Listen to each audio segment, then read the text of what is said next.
오늘 우리는 누가복음 22장 예수님의 겟세마네 기도 본문을 읽었습니다. 이 본문은 예수님의 십자가를 앞둔 고난에 찬 기도인데요. 이것을 통해서 그리스도의 고난에 관하여 우리가 생각해 보고자 합니다. 이 고난의 주제는 신약 저자들이 십자가와 부활만큼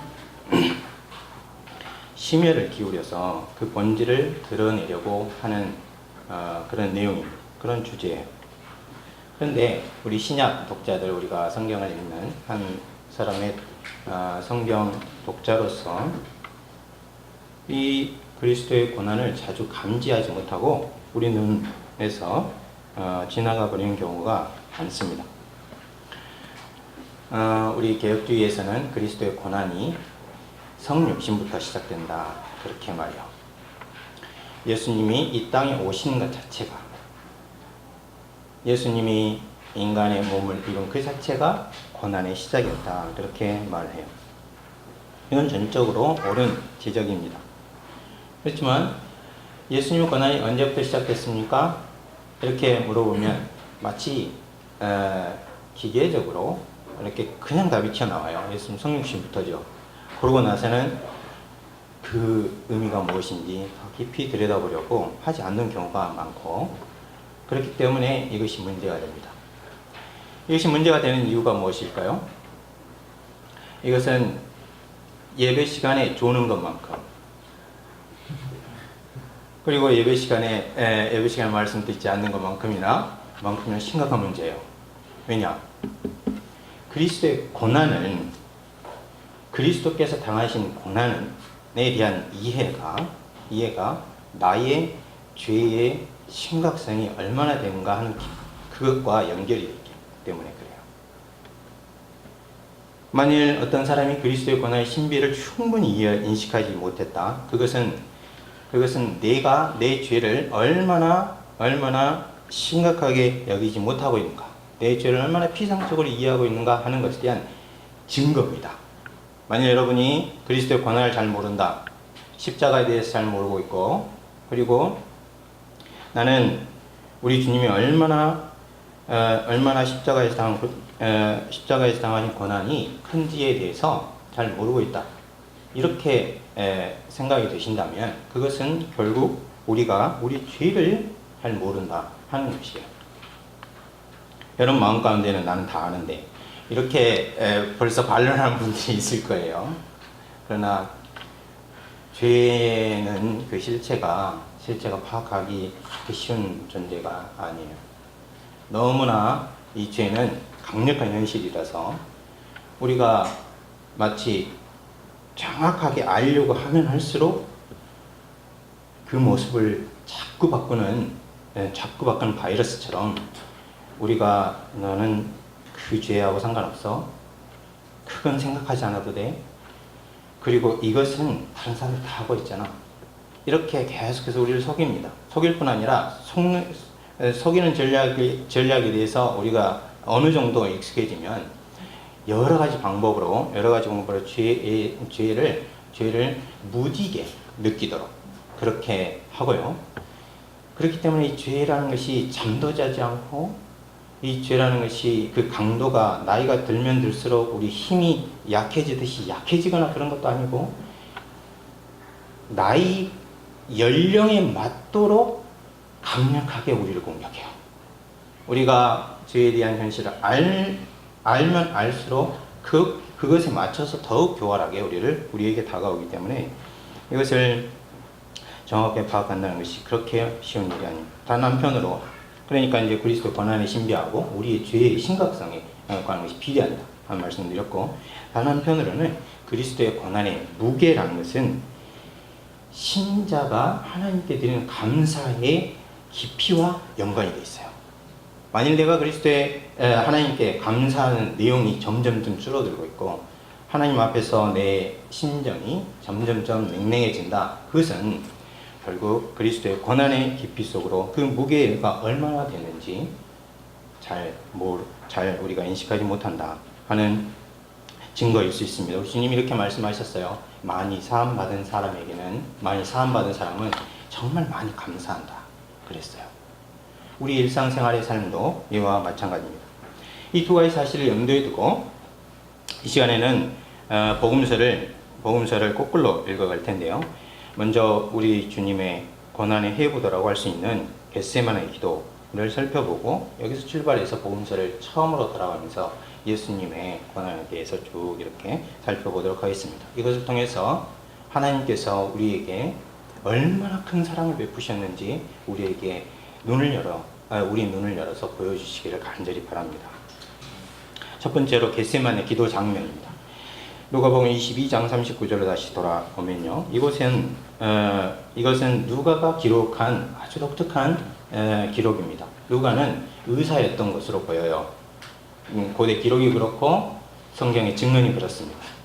그렇기 때문에 누가의 눈에, 의사인 눈에만 보이는 여러 가지 독특한 표현들이 있는데 그것을 한 번씩 살펴보도록 하겠어요. 누가는 의사이기도 했지만 역사가이기도 합니다. 그래서 어떤 복음서의 기사를 하든지 역사 기록의 요소가 나타나 있어요. 이곳은 장소가 어디입니까? 감람산.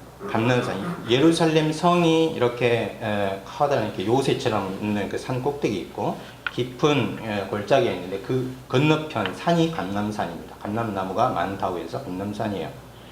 그곳에 요한복음에 따르면 정원이 있어요. 어떤 은밀한 공간이 있는데 예수님은 자신이 이제부터 당할 고난의 길을 염두에 두고 기도를 하셔요. 결박당하시고 조롱당하시고 그리고 이방인 손에 넘겨져서 정죄받아서 성경 표현에 따르면 치욕스러운 죽음을 목전에 두고 있는 기도를 하시는데 마치 십자가의 그림자가 드리워진 그런 모습을 보여줍니다. 그런데 예수님은 여기 보니까 42절 보니까 예수님이 자신의 십자가를 무엇이라고 표현하고 있습니까? 42절에 보면 아버지여 만일 아버지의 뜻이거든 이 잔을 내게서 옮기시옵소서. 이 잔을 내게서 옮기시옵소서. 마태복음 26장 42절에 보니까 내가 마시지 않고는 이 잔이 내게서 지나갈 수 없거든 아버지의 원대로 되기를 원하나이다. 내가 마시지 않으면 안 되는 잔 이렇게 표현되어 있어요. 그리고 또 요한복음 18장 11절에 보니까 아버지께서 주신 잔을 내가 마시지 않겠느냐 이렇게 말하고 있어요. 그러니까 이 잔은 예수님의 의식에 따르면 금방 이제 다가오는 잔이에요. 다가오는 잔이고 그런데 그냥 자연 과정으로 오는 것이 아니고 아버지께서 주셔서 자신이 마셔야 되는 잔이에요. 그렇죠? 그러면 예수님은 왜 자신의 고난과 십자가를 잔이라고 표현할까요? 어떤 이유에서 예수님은 자신의 고난을 잔이라고 생각할까요?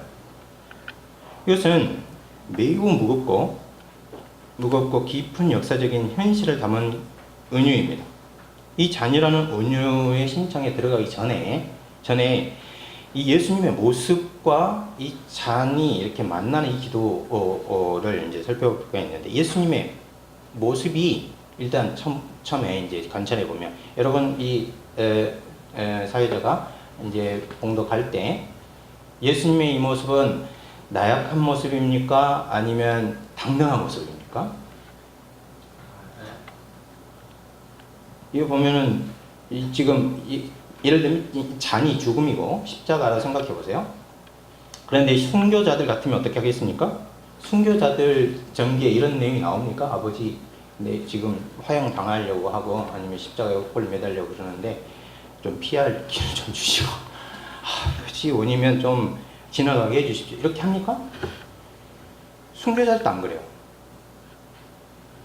자신의 죽음을 죽는 순교자들도 이런 모습은 없어요. 그런데 예수님은 이 잔 앞에서 한없이 나약합니다. 한없이 나약해요. 아버지, 만일 할 수만 있으면 이걸 좀 옮겨주십시오. 이렇게 말해요. 이 잔 앞에 선 예수님의 이 모습이 여러분 눈에는 어떻게 보이십니까? 이것이 누가가 그리는 예수님의 진정한 모습입니까?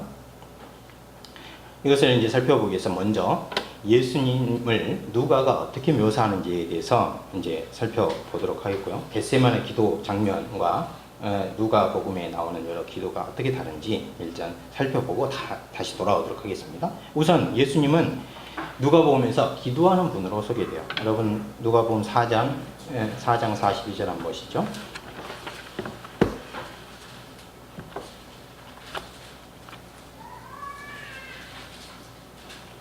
누가복음 4장 42절 하셨으면 다 같이 읽어요. 시작.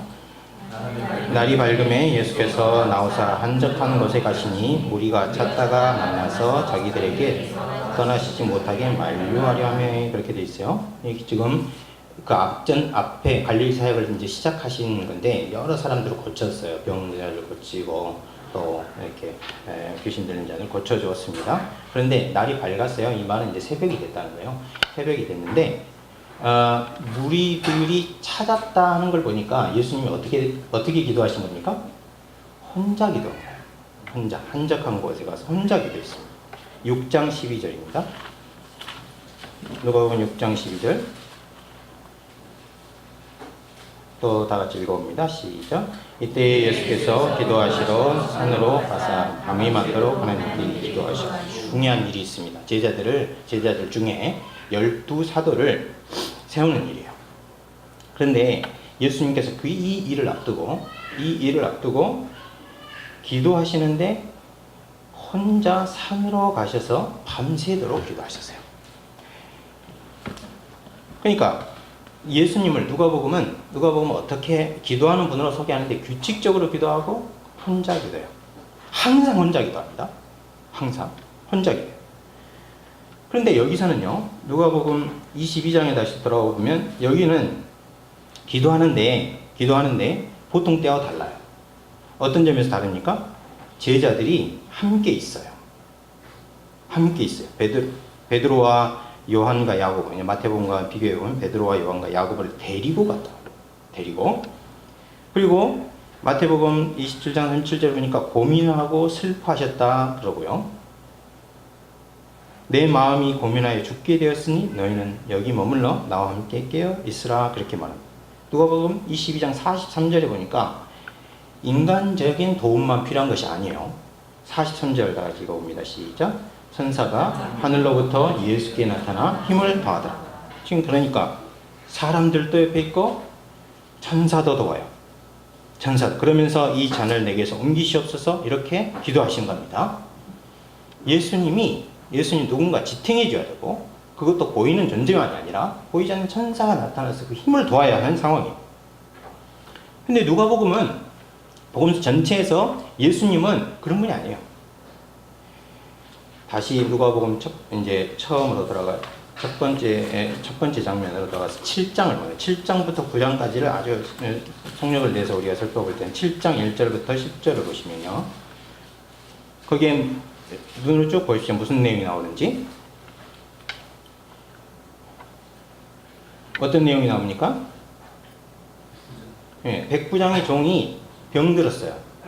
그런데 예수님은 그 집에 가서 손을 얹거나 기도를 하거나 뭐 이런 일이 없어요. 그냥 백부장이 요구하는 것에 따라서 그 종을요, 먼 곳에서 고쳐요. 11절부터 17절까지는 무슨 내용이 나옵니까? 나인이라는 도시가 있는데, 이 조그만 도시에 가장 가난한 과부의 외아들이 있었는데 죽었어요. 그런데 그 사람을 예수님께서 그 시체 앞에 저벅저벅 걸어가셔서 말씀하십니다. 14절 청년아 내가 내게 말하니 일어나라. 그래 말해요. 8장 40절 한 장 넘겨서 8장 40절에서 56절을 보십시오. 그러면 뭐 어떤 내용이 나옵니까? 야이로의 딸하고 12해 혈루증 앓은 사람이 고쳐지는 것이 이제 두에스로 나와요. 이 사건이 엮여가지고 12이라는 숫자로 엮여가지고 이렇게 이제 같이 보도가 되는데요. 혈루증은 불치병이에요. 유전병으로서 불치병이에요. 지금도 못 고쳐요. 근데 이걸 누가 쓰고 있는 거예요, 지금? 의사가 쓰고 있어요. 의사의 눈에 예수님은 도대체 인간 중에는 찾아볼 수 없는 권세를 가진 분이에요. 여기는 질병과 죽음에 관해서 제가 이제 좀 모았는데, 다시 말해서 예수님은 질병 위에 계시고 죽음 위에 계신 분이에요. 그것도 사람이 어떤 속임수를 가지고 그 당시 의사들이 하는 것처럼 가가지고 무슨 이상한 일을 해가지고 어떤 우연히 그런 게 아니에요. 그냥 멀리서 그냥 명령을 하는 게 일어나고 살아나고 해요. 그런데 누가복음이 말하는 예수님은 질병과 죽음 위에 권세가 있을 뿐 아니라 또 다른 모습을 갖고 있어요. 7장 36절부터 18절부터 35절을 잠깐 보십시오. 지금 여기서는 중풍병자를 고쳤고 죽은 자를 살렸어요. 그 다음에 18절부터 35절에 무슨 내용이 나옵니까?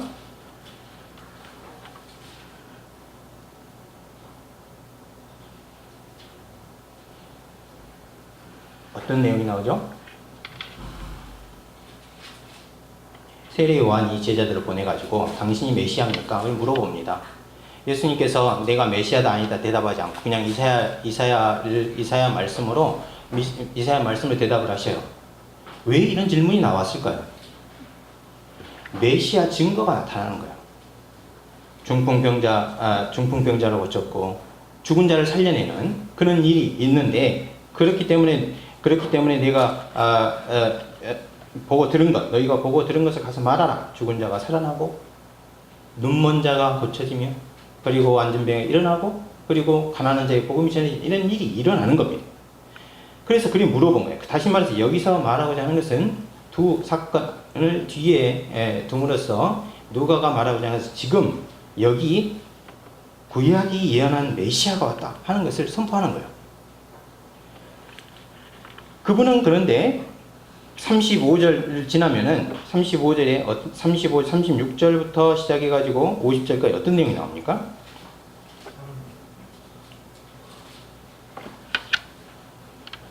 여러분 중에 화장지 있는 분은 조금 하나만 주시겠습니까? 콤보에 나와서.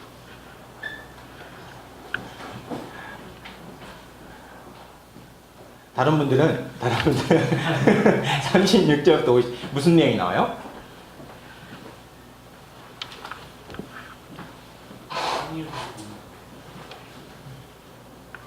어떤 죄 많은 여인이 와가지고 예수님께 기름을 붓습니다.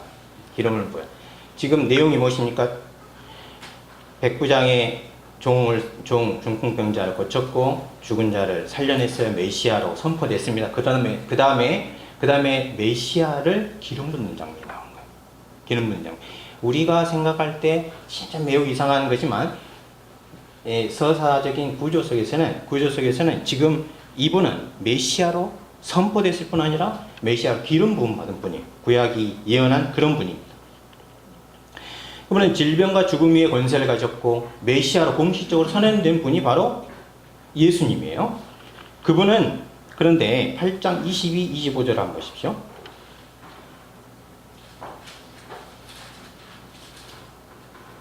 여기 어떤 내용이 나옵니까? 8장 22절은 예수님께서 호수 건너편을 가려고 하시는데 갈릴리에는 이렇게 분지형 호수거든요. 그래서 바람이 산을 타고 가다 갑자기 이제 튕겨서 나오면은 그 밑에 있는 호수에 돌풍이 일어요. 그 돌풍이 굉장히 무섭습니다. 그런데 바람과 파도에게 가셔서 예수님이 뭐라고 하셔요? 24절 바람과 물결을 꾸짖었다. 그리고 조용히 해 그랬어요. 그 조용히 했어요. 이것이 보여주는 바는 뭡니까? 이분은 자연계 위에 자연 현상에 명령을 할 수 있는 분이에요. 막 질병에 또는 어떤 사람에게 명령을 하듯이 명령을 할 수 있는 분이에요. 8장 26절부터 39절은 특이한 사건이 나오는데 39절 보면 어떤 내용이 나옵니까?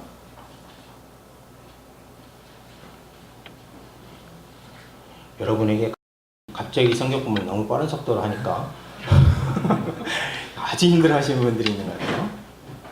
어떤 내용이죠? 대충 이렇게 보면 네, 귀신 들린 자를 고치는 장면이 나와요. 근데 여기 특이함, 이 귀신은 굉장히 특이합니다. 이름이 무엇입니까?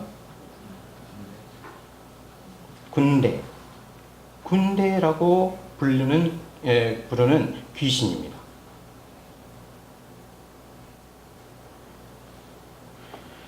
군대라는 게 무슨 뜻인가요, 여러분?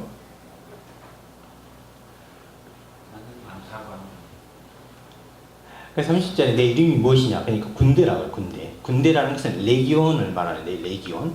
레기온의 헬라어라는 뜻은 아우구스트 황제 때 군 편제가 이제 완성이 돼서 이 군대라는 말이 표시하는 것은 6,000명을 말이야. 보병 6,000명. 여러분 생각해 보세요. 6,000마리 귀신이 6,000명의 귀신이 한 사람 옆에 들어가 있어. 이 사람은 통제 불가능해요. 쇠사슬로 묶어도 끊고 나오고 발이나 손을 채워놔도 아무 소용이 없어요. 그런데 예수님 앞에서 예수님 아무 일도 안 했어요. 그냥 나타나시 존재만 그 앞에 거라사라는 곳에 그 데카폴리 지역인데 가기만 했는데 이 사람이 먼저 와서 다시 말해서 군대가 먼저 와가지고 자신들을 지옥으로 보내지 않기를 간구합니다. 그래서 예수님께서 가만히 있으니까 우리를 돼지떼에게 그럼 보내주십시오 그랬어요. 그 돼지떼가 비탈을 내리 달려가지고 다 맞아 익사하는데 몇 마리가 죽었을까요? 그러니까 6,000마리가 죽은 거예요. 적어도 6,000마리가 죽었어요. 여러분, 이분은 자연계 위에만 어떤 권세를 가지신 분이 아니에요. 이분은 보이지 않는 영적인 세계에 권세를 가지신 분이에요. 6,000명의 군대가 있어도 그 6,000명의 군대가 아무런 힘을 발휘하지 못하는 그런 분인 것이죠. 9장 10절부터 17절.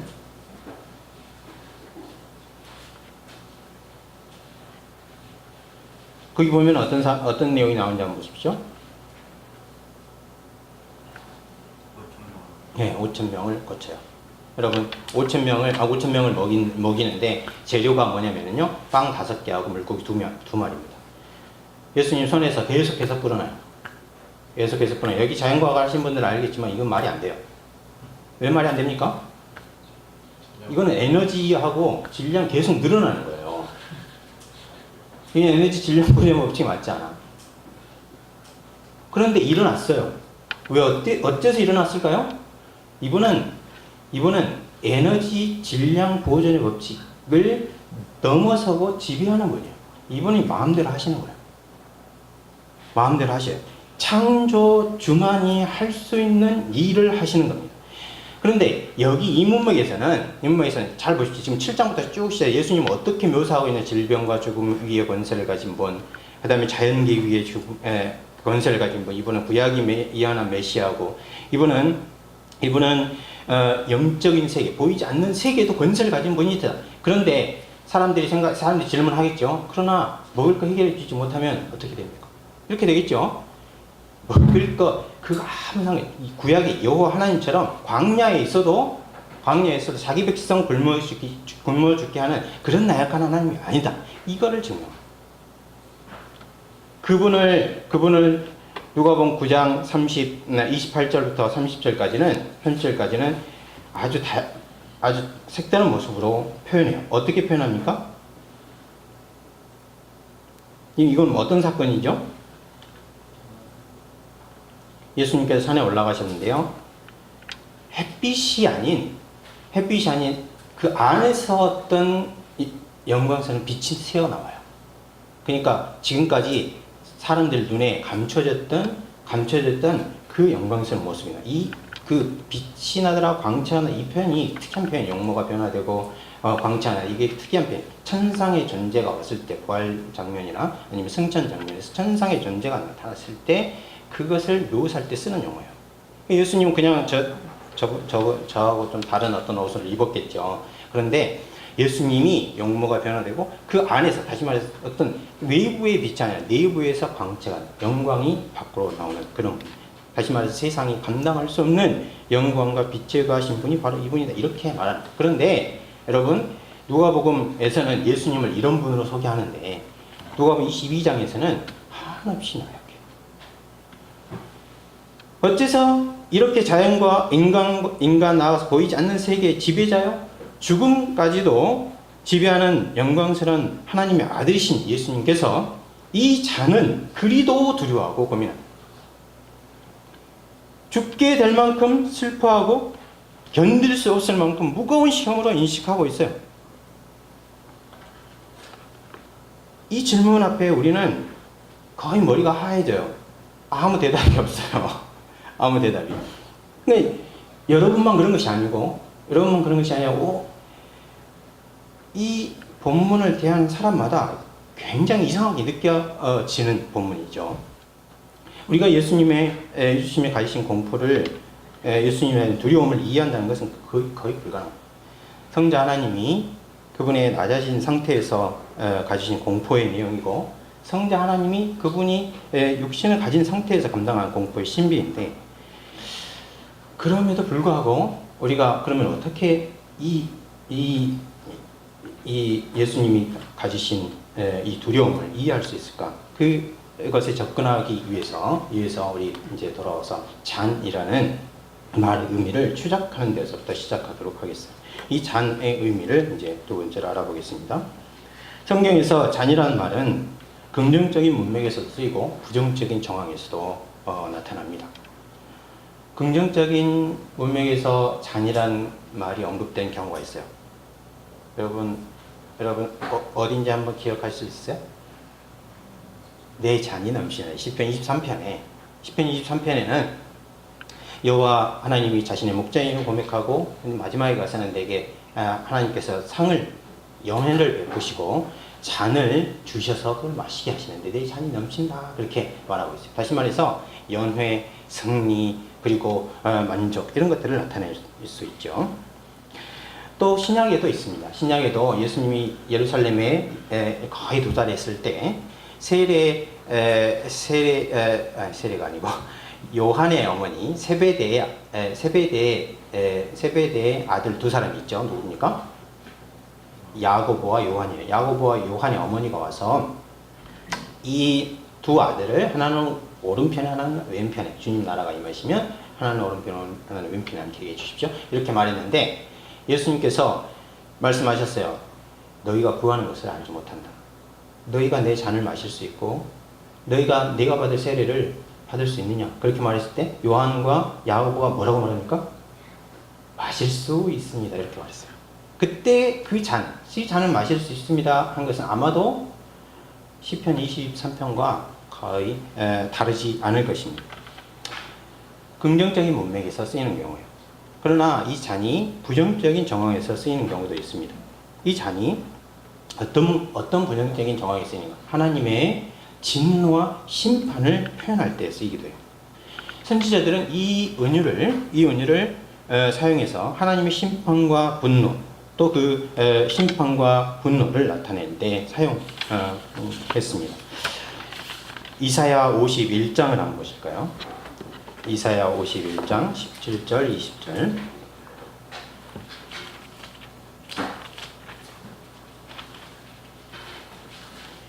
이사야 51장 17절을 같이 읽습니다. 17절 20절이요. 시작. 여호와의 손에서 그 분노의 잔을 마신 예루살렘이여 깰지어다 일어설지어다. 내가 이미 비틀거른 지게 하는 큰 잔을 마셔 다 하였도다. 20절이요. 내 아들들이 건비하며 그물에 걸린 영양같이 온 거리 모퉁이에서 누웠으니 그들에게 여호와의 분노와 내 하나님의 면책이 가득하였다. 그러니까 여기 보면 17절에 보니까 여호와의 손에서 그 분노의 잔을 마신 예루살렘이 이스라엘 남아있는 이스라엘 백성들이죠. 그 이스라엘 백성들에게 하나님의 분노의 잔이 왔을 때 그 분노의 잔은 사람들을 미치게 하고 비틀거리게 하는 그런 잔입니다. 그러니까 하나님 심판이 내리는 것을 분노의 잔을 마신 것으로 표현해요. 반대가 있어요. 반대. 21절, 22절에 보면 그 반대가 나와 있어요. 다 같이 또 읽어보겠습니다. 시작.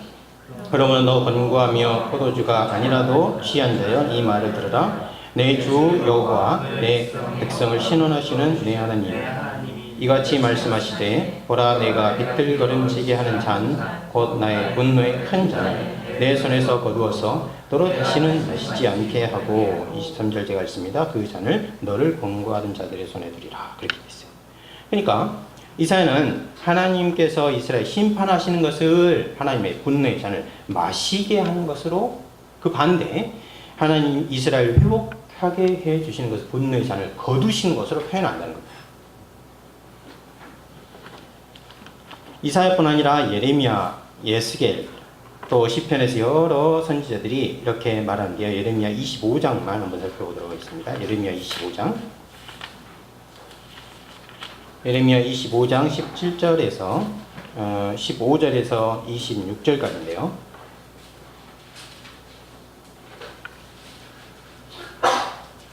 15절부터 26절까지인데 15절, 17절을 한번 같이 읽어보겠습니다. 시작.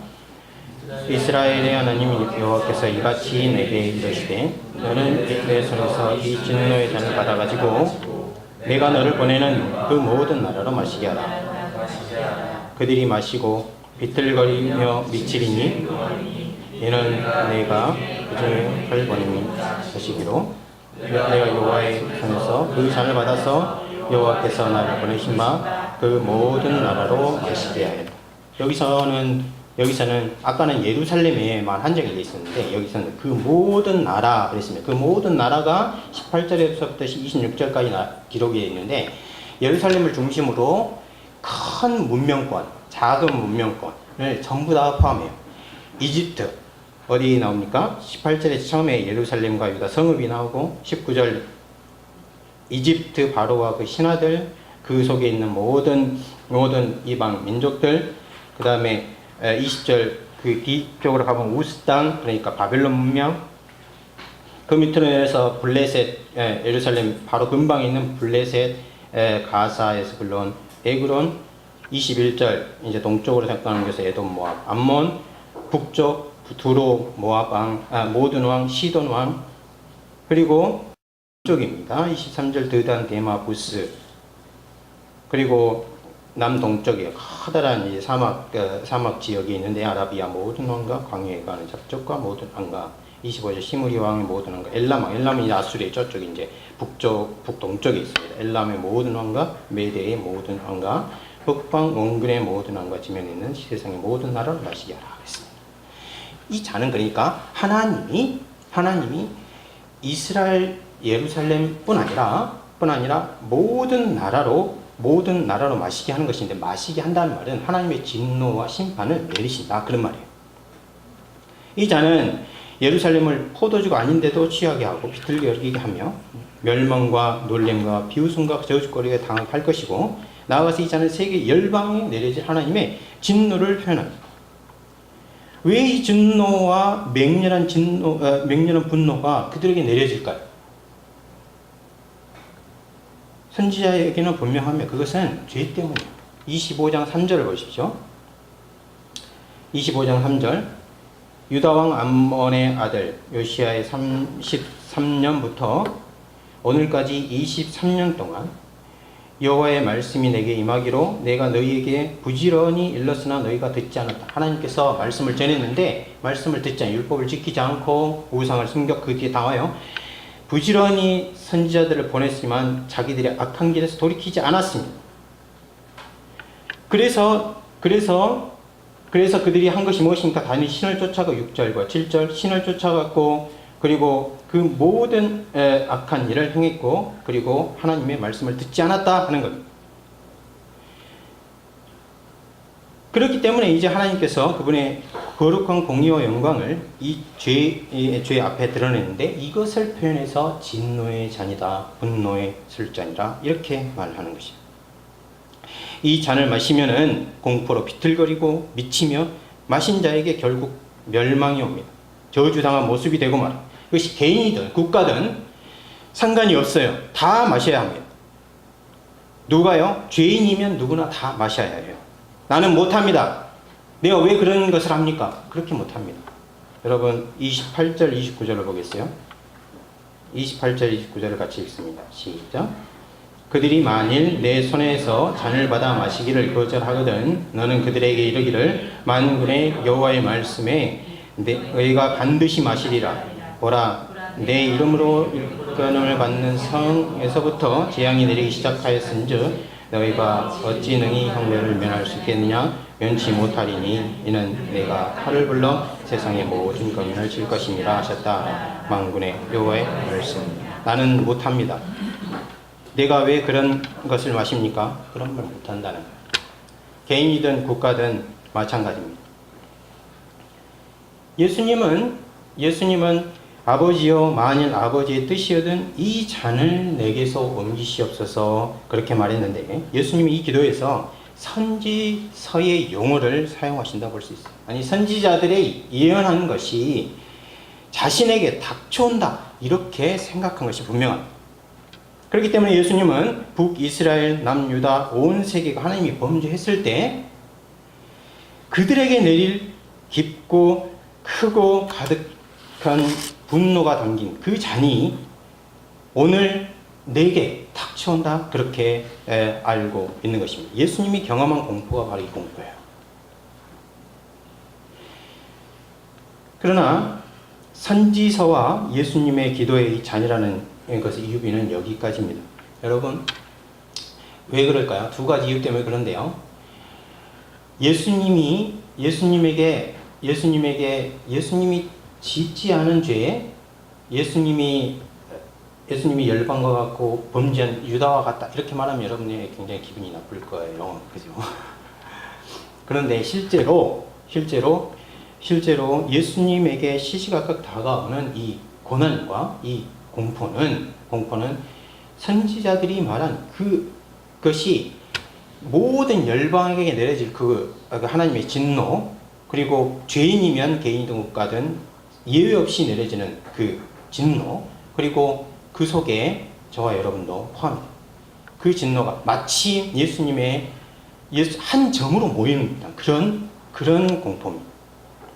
그런데 이것이 증폭이 되는 이유는 예수님이 우리와 다른 두 가지 이유 때문에 그렇습니다. 하나는 예수님은 죄가 없으셔요. 예수님은 죄가 없기 때문에 우리와 전혀 다르게 죄와 하나님의 진노를 느낍니다. 우리는 죄 속에 태어나서 죄가 무엇이고 그 죄를 얼마나 싫어하시는지 하나님이 얼마나 싫어하시는지 혐오하시는지 그리고 그 죄에 대해서 얼마나 큰 분노를 가져오는지에 대해서 잘 모릅니다. 한 가지 예를 들면 여러분 중력을 느끼는 사람 있습니까? 나는 중력이 중력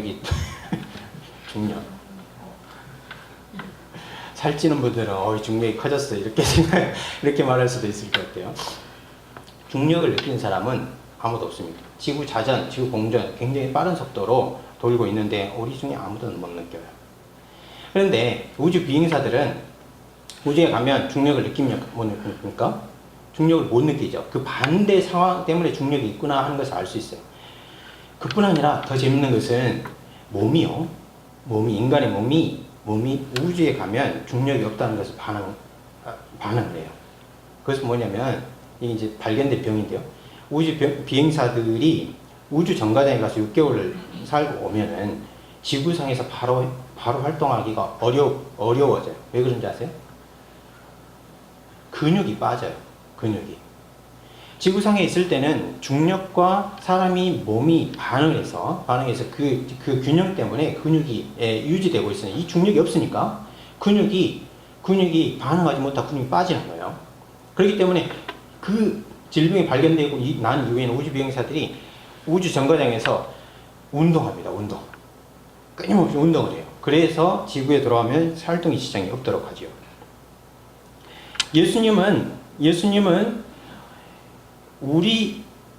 우리가 마치 죄 속에 태어나 죄가 무엇인지 모르는 그런 거하고는 전혀 달라요. 우리는 중력을 느낄 수 없는 것처럼 우리 몸이 실제로 중력과 반응하고 있는 것을 전혀 인식하지 못하는데 예수님은 그렇지 않아요. 예수님은 죄가 없으신 분이기 때문에 죄에 대해서 심각하게 여겨요. 이게 불편하고 이게 낯설고 그런 거예요. 두 번째는 예수님은 한 번도 하나님하고 분리되거나 그리고 그 교제가 끊어진 적이 없고 또 더군다나 하나님께 버림당하는 그런 일이 전혀 없습니다. 예수님은 한 번도 하나님과 나누는 신적인 교제에서 떨어져 본 적이 없어요. 여러분들은 아이를 낳아서 이제 초기 단계, 한 6개월 이전 단계에 이제 키워보면 아시는데요. 아이들이 젖도 다 먹었고 아주 만족스러워요. 그래가지고 시원하게 해줘가지고 이제 그 뭡니까 아기 침대 거기다 누워놓으면 잡니다. 근데 누워놓고 자니까 엄마나 아빠가 그냥 오죠. 이제 자니까 우리 가자. 이러면 아기가 잘 잡니까 못 잡니까? 못 잡니다. 아기가 엄마 뱃속에 있을 때는 엄마하고 몸이 하나예요. 그것이 태어나고 난 다음에도 그 감각이 있는 것처럼 보여요. 왜냐하면 아이들은 엄마나 아빠가 옆에 있는지 잠을 깊이 자고 있는데도 알아요. 그래서 엄마 아빠가 떠나면 웁니다. 이거 신기해요. 이 마치 예수님이 하나님으로부터 전혀 분리된 적이 없는 그런 분이기 때문에 하나님께 버림을 당한다는 또는 하나님과 교제가 끊어진다는 그런 감각이 전혀 없는 거예요. 그런데 지금 십자가를 앞두고 이것이 다가오고 있는 것을 알게 돼요. 아기가 울듯이 예수님이 이 고통을 감지하는 것입니다. 빠른 속도로 십자가 죽음과 고통이 그에게 오는 것을 예견하고 또 하늘 아버지로부터 버림당하는 그런 것이 무엇인지 미리 맛보고 있는 그것이 바로 겟세마나의 기도에서 나오는 것입니다. 그래서 이 두려운 시간, 이 고통이 얼마나 컸든지 그동안 이 고통의 시간 동안 제자들은 잠들어 있고 그리고 홀로 이것을 감당하는 것이 얼마나 고뇌가 깊었던지 오늘 누가복음 22장 44절에 그 내용을 표현하고 있어요. 44절 한번 읽어볼까요? 시작. 예수께서 힘쓰고 애써 더욱 간절히 기도하시니 땀이 땅에 떨어지는 핏방울 같이 되더라. 여러분, 땀이 핏방울이 어떻게 될까요? 이게 누가의 눈에만 보이는 건데요. 이거는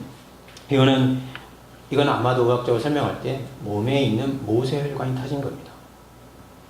기도하는데 여러분 모세혈관 터질 만큼 이게 실제로 역사상 관찰이 되는데 아주 깊은 정신적인 스트레스를 받는 사람들이 이런 현상이 나타나요. 그 고뇌가 얼마나 심한지 예수님의 육체가 견뎌내지 못하는 거죠. 그래서 모세혈관이 터지고 피가 나오고 그리고 땀과 섞여서 내리는데 그게 마치 핏방울처럼 보이게 되는 것이죠. 시편 22편 12절 13절에 예수님의 고뇌에 찬 기도를 미리 예견한 것처럼 하는 그런 시가 나오는데요. 12절 13절 이렇게 말합니다. 나를 멀리하지 마옵소서. 환난이 가까우나 도울 자가 없나이다. 많은 홍소가 나를 에워싸며 밧산의 흰 샌소들이 나를 둘러쌌으며 내게 그 입을 벌림이 찢으며 부르짖는 사자 같으니이다. 이렇게 말했어요. 예수님은 죄 없는 자로서 인류의 모든 죄가 그에게 넘겨지고 있는 것을 보고는 또 그분은 죄인에게 하나님이 얼마나 큰 분노를 쏟아부으시는지를 보고 이러한 고뇌에 찬 기도를 하는 것이죠. 이것을 어느 누구도 이해할 수 없었고 얼마나 하나님께서 그 인류의 죄에 대해서 심각하게 여기시는지 완전하게 이해하고 있는 유일한 분이 바로 예수님이셔요. 그렇기 때문에 하나님께 버림당할 자의 비참함과 이로부터 오는 두려움을 아시는 유일한 분이 또한 예수님이신 것입니다. 이것을 미리 맛보고 있는 그 증거가 이 잔을 내게서 옮기시옵소서 하는 기도입니다. 그러면 예수님이 이렇게 기도하실 때 하나님은 어떻게 하시는가요? 하나님은 어떻게 하시는가요? 하나님은 제가 여러분께 질문에 대답을 기대하는 게 아니에요. 대답을 안 알고 있기 때문에. 하나님 어떻게 하셨을까요? 여러분 생각해 보시면 그 겟세마네 기도 장면부터 시작해가지고 예수님의 그 부활 장면까지 하나님은 마치 그 배후에 아무것도 안 하는 분으로 느껴집니다. 하나님은 이 예수님의 기도를 들으신 다음에 아마도 그 기도를 들으셨겠죠. 그런데 하나님의 뜻대로 행하셨어요. 만세 전부터 감추신 당신의 뜻을 행하셨습니다. 그것은 무엇입니까? 예수님을 범죄자로 취급한 거예요. 개인 범죄자가 아니에요. 아까 말했던 게 이 잔이라는 말, 이 잔을 내게서 옮기셔서 했을 때 선지의 용어가 사용된 것이 맞고 예수님이 그렇게 자신의 고난을 이해했다면 그것은 한 개인을 넘어서 한 국가를 넘어서 모든 나라, 공간적으로 확대돼가지고 모든 나라의 죄에 대한 진노예요. 그뿐 아니라 공간적으로 뿐만 아니라 시간적으로도 창세 후 타락 이후부터 종말 때까지 모든 인류 자신의 백성들에게 내려질 진노가 자신에게 다가오다. 그렇게 여기신 거예요. 다시 말하면 성경 표현대로 하나님이 예수님을 죄로 만들어버린 거예요. 범법자로 취급하셨고 죄로 만들으셨어요. 예전에 하나님의 말씀을 듣지 않고 하나님 아닌 다른 신을 섬기고 그분을 진노케 한 죄인들에게 내릴 그의 하나님의 진노의 잔을 마시게 하셨다. 그는 저주를 받았고 벌거 벗겨져서 나무에 벌레처럼 매달려 조롱과 모욕을 당했습니다. 더 비참한 것은 하나님이 그의 아들을 외면하고 등을 돌려버린 거예요. 이것을 어떻게 표현합니까? 복음서 기자들은 누가복음 23장에 보면 23장 44절에 보면 어떻게 표현하고 있습니까? 다 같이 읽어보겠어요. 시작. 때가 제6시쯤 되어 해가 빛을 잃고 온 땅에 어두움이 임하여 제2시까지 연속하며 그랬어요. 땅에 흑암이 임했는데요. 이 흑암은 그러니까 캄캄해진 거예요. 이건 계기 일식이 아닙니다. 왜냐하면 지금 예수님 십자가에 못 박힐 때는 6월절입니다. 6월절은 음력으로 3월 또는 4월 14일이에요. 15일이 되면 만월입니다. 만월이라는 것은 뭐죠? 보름달이 뜨려면 해와 달이 어떤 위치에 있어야 돼요? 태양 반대편에 달이 있어야 돼요. 계기일식이라는 달이 지구 앞에 태양 빛을 가려서 만들어진 현상인데 실제로 그렇게 일어날 수 있는 날짜가 아니에요. 그리고 어떤 계기일식도 여기 보면 제6시부터 9시인데 오늘날 시간으로 계산하면 약 12시부터 정오부터 오후 3시까지입니다. 3시간 동안 지속된 이 계기일식 관찰된 적이 없어요. 한 지역에서. 결국 하나님이 내리신 어떤 기적이다 이렇게 볼 수밖에 없는데 제6시에 흑암이 온 땅을 덮었다고 말하는 것을 보니까 이것은 결국 하나님의 진노에 대한 우주의 반응 또는 우주에 내린 하나님의 진노가 얼마나 큰 것인지를 보여주는 것으로 해석할 수 있습니다. 이런 진노는 전무후무한 것이었어요. 왜냐하면 이전에 하나님께서 진노하신 적이 있습니다. 인류가 죄를 범할 때 진노하신 적이 있어요. 어느 때입니까? 네, 노아 홍수 또요. 소돔과 고모라 또요. 바벨론 유수 이런 것들이 있어요. 그런데 노아 홍수 때 하나님께서 자신의 진노를 아무것도 남기지 않으시고 다 쏟아부으셨습니까? 노아 홍수 때에도 하나님께서 은혜의 베풀 자 8명을 남기셨어요. 소돔과 고모라도 마찬가지예요. 바벨론 유수 때도 바벨론에 전부 다 끌려가지 않고 남은 자들이 있었습니다. 그런데 단 2번 하나님께서는 이 진노를 결코 억제하지 않으시고 그분의 공의에 충만한 분량에 따라 자신의 거룩함과 공의가 요구하는 그 완전한 분량에 따라 쏟으시는데 그 첫 번째가 예수님의 십자가예요. 그 처음이 십자가에서 당신의 아들에게 내리신 경우라 이 말입니다. 하나님이 그분의 진노의 완전한 분량을 십자가에서 쏟아 놓으셨다 하는 것은 하나님이 그분의 거룩과 공의를 또한 완전하게 계시하셨다 하는 말이 됩니다. 그렇기 때문에 여러분 우리가 잘 생각하셔야 되는데요. 십자가에서 우리가 구원받은 것이 낭만적인 일이 아니에요. 이게 엄청나게 엄정한 사실이고 엄정한 역사적인 내용을 갖고 있습니다. 하나님이 그러면 누구를 위해서 이렇게 자기 아들에게 혹독하게 대하시고 예수님은 누구를 위해서 이렇게 십자가의 죽음을 마다하지 않으셨습니까? 이것은 저와 여러분들을 위해서 그렇게 하셨어요.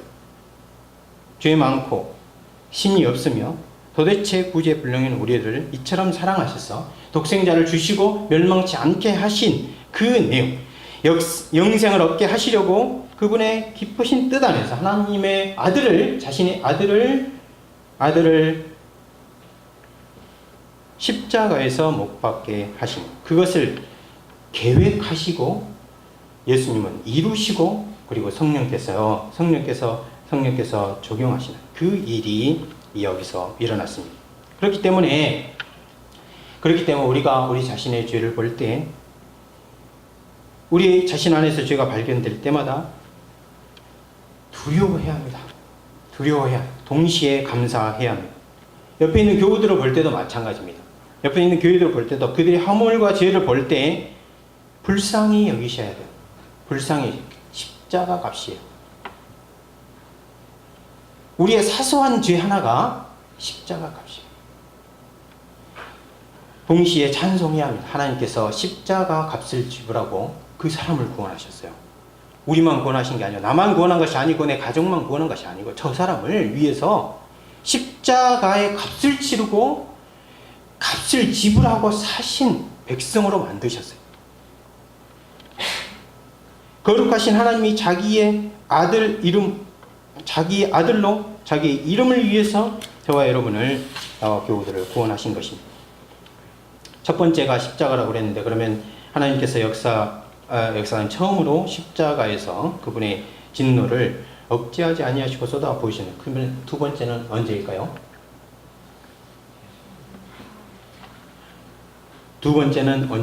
앞으로 한 번 더 이 분노를 쏟아부으실 겁니다. 후에 이 진노를 하나님은 그리스도를 믿지 않는 자들에게 내리실 겁니다. 언제일까요? 네, 제일입니다. 계시록 14장 10절을 보겠습니다. 계시록 14장 10절, 16장 19절을 볼 텐데요.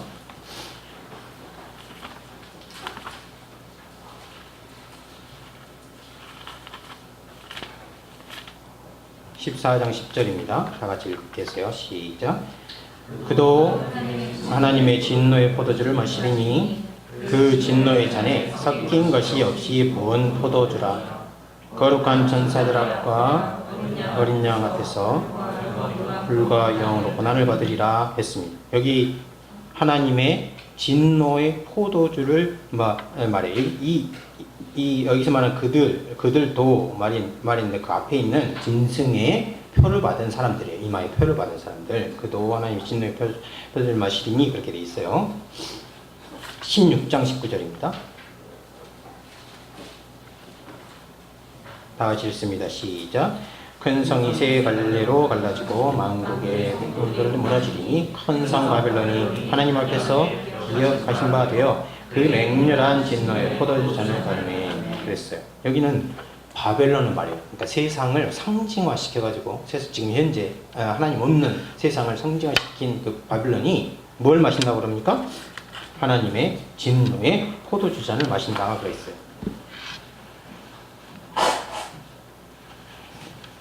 16장 20절, 21절을 보면 각 섬이 없어지고 산악도 간데 없더라. 무게가 한 달란트나 되는 큰 우박이, 여러분 한 달란트가 몇 킬로인지 아십니까? 한 달란트 34kg예요. 34kg. 여러분 남자 성도님들 한 절반쯤 될 겁니다. 아마도. 몸무게 절반 줍니다. 여기 6층인데 34kg 우박이 떨어지면 어떻게 될까요? 34kg 우박이 떨어지는데 하늘로부터 사람들이 어떻게 하냐, 이 우박 재앙 때문에 하나님을 비방하니 이 재앙이 심히 큼이라 그랬어요. 여러분, 근데 마지막 재앙에 이 진노의 포도장이 등장하는 배경을 유의해 살펴볼 필요가 있습니다. 요한계시록에는 여러분들이 기억하시죠? 요한계시록에는 1장, 2장 이제 서론이고 3장, 4장 편지, 그 다음에 5장 잠깐 이제 인터메초가 있고, 그 다음에 뭡니까? 6장부터 시작해가지고 6장부터 시작해 재앙이 계속해서 반복이 돼요. 재앙이 이제 은유적인 표현으로 그 다음에 뭡니까? 7인, 7나팔, 7대접 이렇게 표현이 돼요. 7인이 첫 번째 인, 두 번째 인, 세 번째 인데 이거 떼면 예를 들어서 강의 3분의 1이 피가 된다든지 또 그 육지에 있는 어떤 곡물들이 다 파괴된다 이런 식으로 일어나요. 근데 7번째 인을 뗄 때 7나팔 재앙이 일어납니다. 그러니까 이제 재앙이 병렬이 아니에요. 병렬이 아니라 첫 번째, 두 번째, 세 번째, 네 번째, 7번째 7배가 증가하는 거예요. 그런데 7나팔이 첫 번째 나팔, 두 번째 나팔 불려지는데 7째 나팔이 불어질 때 그 7째 나팔에서 7대접 재앙이 나타나요. 그러니까 마치 재앙이 복리예요. 복리. 재앙이 복리로 7중 재앙이 7배가 된 거에서 7배가 다시 7배가 되는 거예요. 이 재앙 이후에는 다시 재앙이 없다 그렇게 말해요. 이 말해서 완전한 재앙이 내려지는데 이제 중요한 점이 이거예요. 7번째, 그러니까 7번째 인 띄어질 때 7나팔이 등장하는데 7나팔 재앙이 있을 때 하나님의 진노의 잔이라는 표현이 등장해요. 7나팔 후에 7대접이 나왔다. 첫 번째 대접, 두 번째 대접하고 나서 마지막 7째 대접에서 하나님의 맹렬한 진노의 포도의 잔이라는 말이 등장해요. 이 말은 무슨 말이겠어요? 여기 등장하는 하나님의 진노의 잔이라는 것은 마지막 최종적인 그것보다 더 큰 걸 생각할 수 있는 재앙과 완전한 심판을 말하는 거예요. 그런데 이 심판 속에 특이한 표현이 하나 나는데 다시 14장 10절을 봅니다. 14장 10절 다시 한번 읽어보겠어요. 시작. 그도 하나님의 진노의 포도주 잔을 마시리니 그 진노의 잔에 섞인 것이 없이 부은 포도주라. 여러분, 이 잔은 잔인데 포도주예요. 근데 섞인 것이 없는 포도주예요. 여러분, 소주가 몇 도쯤 됩니까? 18도? 포도주는 한 20도 정도 되죠. 함량마다 다를 수 있겠지만 포도주 한 20도 정도 돼요. 위스키는요? 감사합니다. 모르는 게 당연해요. 위스키 한 40도 된다 칩시다. 40도 정도 되면은 위스키 잔에다가 비싸긴 하지만 실험한다고 성냥불 올려놓으면 불이 붙습니다. 한 60도 되면 어떻게 될까요? 그걸 먹으면 어떻게 될까요? 아마도 시베리아 아니면 사람 다 죽을걸요. 60도 정도 되면. 근데 여기는요, 포도주가 섞인 게 없어요. 100%, 순도 100. 이게 진노의 잔이 내려지긴 나뉘는데 진노가 100%라는 거예요. 진노가 100%라는 게 무슨 말일까요? 지금 짐승의 표를 받고 신앙을 배반하고 그리고 예수 그리스도를 끝까지 부인하는 사람들을 말하는 거예요. 그들에게 내린 진노는, 하나님의 진노는 100% 진노예요. 그때부터는 용서가 없어요. 마지막 재앙에 때는 용서가 없다는 거예요. 그러니까 예수님의 십자가에서 내려진 첫 번째 재앙하고, 첫 번째 완전한 하나님의 진노가 내려진 그 첫 번째하고, 마지막 두 번째, 이 사이에 지금 우리가 끼어있는데, 이 마지막 재앙에는, 진노에는 용서가 전혀 없는 하나님의 진노만 있고, 하나님의 심판만 있는 그런 재앙이 온다, 이 말입니다. 그렇기 때문에 바울이 이렇게 말했어요. 이 중간에 끼어있는 이 시대, 그리고 회개할 기회가 있고 그리고 돌이킬 기회가 있는 그때를 뭐라고 하냐, 이때는 구원의 때요, 은혜 받을 만한 때다, 그렇게 말했어요. 하나님이 만세전에 감추어뒀던 천사들도 알고 싶어하는 그 하나님 뜻이 계시된 이 시대, 이 시대를 구원의 때요, 은혜 받을 만한 때다, 그렇게 말했습니다. 이 시대에, 이 때에 돌이키지 않고 회개하지 않는다, 자신의 죄를 볼 때 두려워하지 않고 싸우지 않고 피하지 않는다, 이때에 이 사실을 내 믿지 않는 가족들 그리고 내 이웃에게 전하지 않는다, 그거는 지금 이 시대 이후에 하나님께서 내리실 진노가 얼마나 엄정한 심판인지에 대해서 우리가 너무나 가볍게 생각하는 것이라 볼 수 있어요. 여러분 죄를 볼 때 두려워하시기 바랍니다. 여러분 죄와 싸울 때 이 사실을 기억하시기 바래요. 그리고 여러분 가족 중에 믿지 않는 사람이 있다면 부지런히 구원의 때, 은혜의 때에 참여하도록 그렇게 하시기 바랍니다. 하나님께서 십자가에서 자신의 진노를 우리가 모르는 사이에 비밀이 쏟아 부으셨습니다.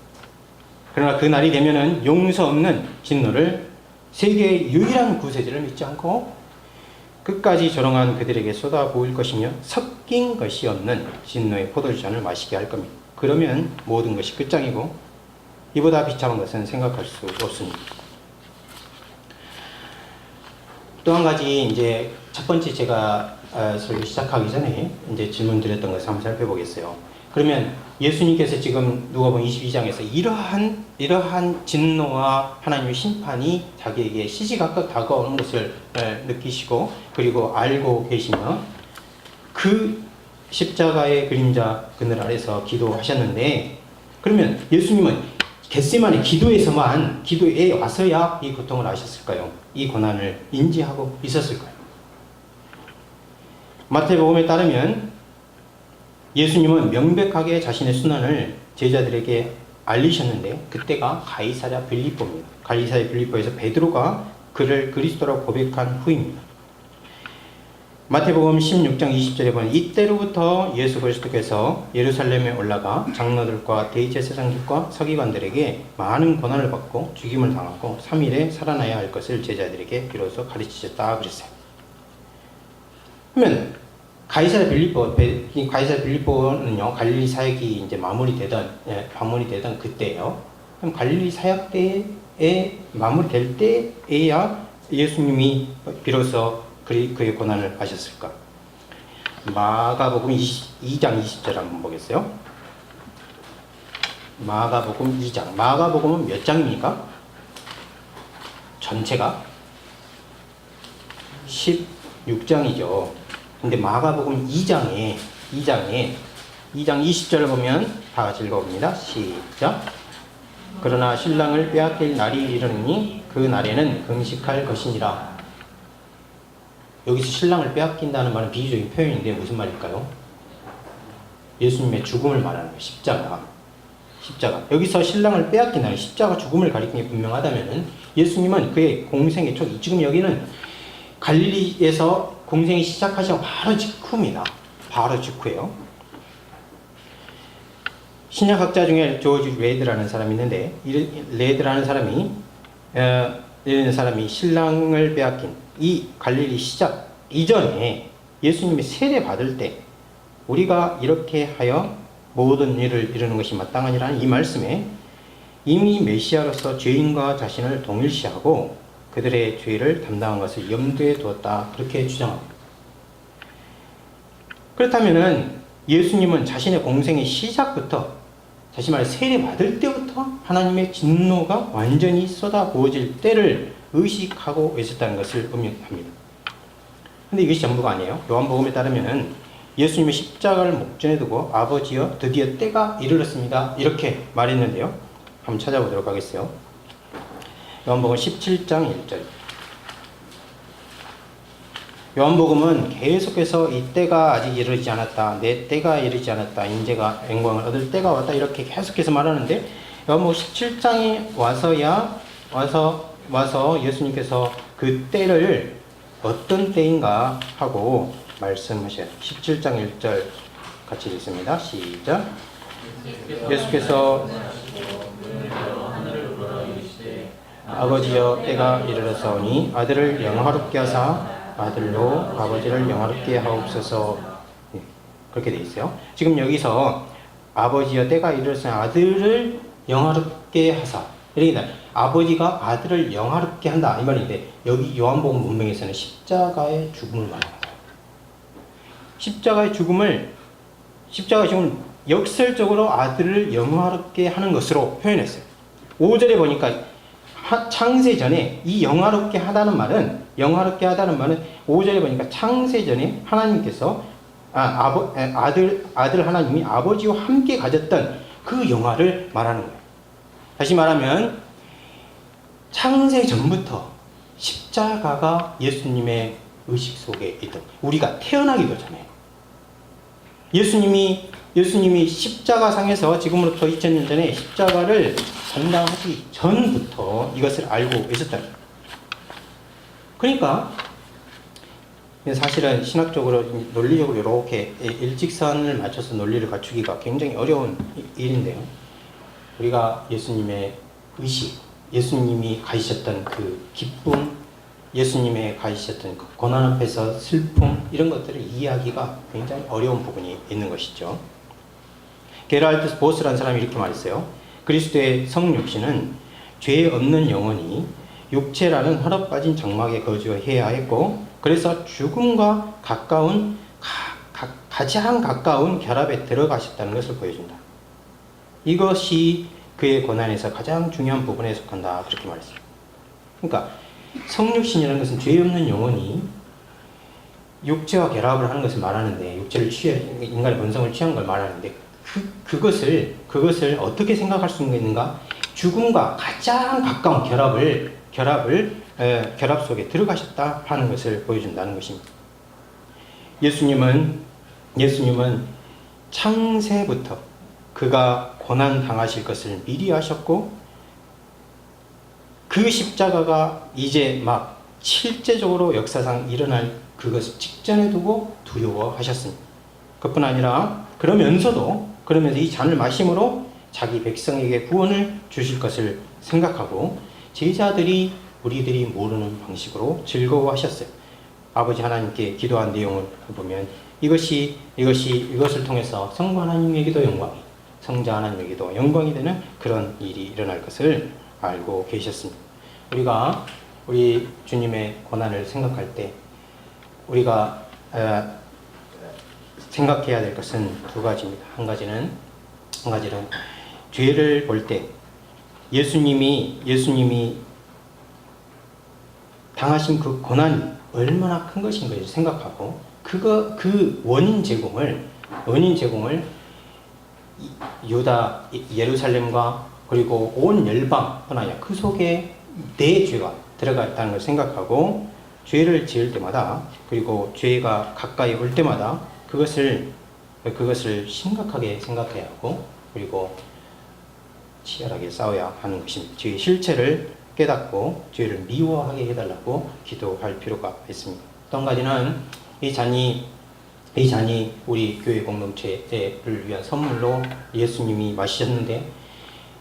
마시셔서 우리에게 구원을 선물로 주셨는데, 우리 옆 사람 지체들을 볼 때 얼마나 하나님께서 그들을 불쌍히 여기셨고 얼마나 큰 구원을 베푸셨는지를 생각하고, 우리 또한 저들을 불쌍히 여기고 또한 감사하는 그런 삶을 살아야 할 것입니다. 마지막으로 우리가 은혜의 때에 살고 있는데, 예수님의 고난을 생각할 때마다 이것이 복음이에요. 이것이 그 어떤 세상에서도 제공할 수 없는 것인데, 여러분이 깊이 묵상하시고 여러분 가족 중에, 여러분의 친구 중에, 직장 동료들 중에 그리스도 밖에 있다면 믿을 때까지 인내를 가지고, 그리고 복음을 전하는 그런 일에 힘써야 할 것입니다. 함께 기도합니다.